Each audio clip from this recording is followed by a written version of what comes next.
Hi everybody. Today we're going to go ahead and go over proper hip hinging mechanics. This is an important movement to be able to get developed before we add weights to it, to protect our lower back, to make sure we're activating our diaphragm breathing and activating the transverse abdominis, which helps protect the spine with those local muscles. All right, so let's go ahead and go over it. So when we get set up, I'm going to always make sure I have my feet underneath my hips. With hip hinging, you can bring them in a little bit closer if you would like, depending on your preference. If you're lacking hip mobility, you can get a little bit wider, okay, until it feels more comfortable, especially if your hamstrings are super tight.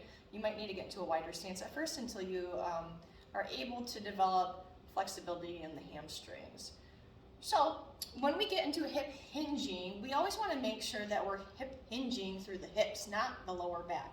A lot of the times when people hip hinge wrong, you'll notice they'll really stick their butt off. You see how my back's arching and my butt will roll underneath. So it's kind of hard for me to do because I'm really inclined to hip hinging, but I'm going to try to mimic it the best I can. So when I hip hinge, you see how my lower back's rolling? Like even just doing this does not feel good. So when we get into hip hinging movements, I always at first have my people use the wall as a reference to push your hips back towards the wall. And I want you to think you're closing, a lot of the times when we have our hands full with groceries and everything, when you push your butt back or kick it to close a car door, that's a good reference to kind of think of how much you have to stick your butt out to get into a proper hip hinge. And when we come back up at the top, I want you to think somebody's yanking on your belt loops to pull you back up so we can come into that good position. So let's go ahead and get right into it.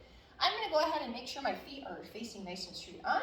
I'm going to go ahead and take my hands and place my hands on my hips to get into a proper pelvic tilt.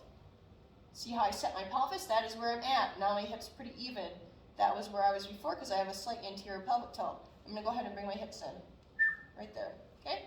So now I'm locked in to a good position with my hips to be able to hip hinge back towards the wall. Okay? I'm going to go ahead and take a deep breath in through my diaphragm. Big breath out. I'm drawing everything in. So now my pelvis and my core is ready to be able to hip hinge. I'm going to keep my head in a neutral position. When I come into this hip hinge, I don't want my head to migrate forward.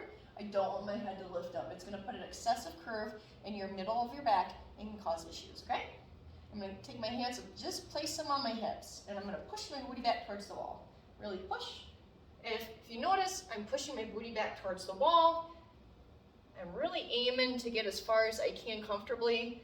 Now, if you notice, I'm pretty vertical with my back, or horizontal with my back. Nice flat back, and then I'm going to go ahead and drive my big toe down. I'm going to drive my heel in as well, and then I'm going to go ahead and come up at the top, push through just like somebody's yanking on my belt loops, and there. And I'm squeezing my glutes at the top because I want to make sure that I squeeze and activate that core, activate the glutes at the top of the lift.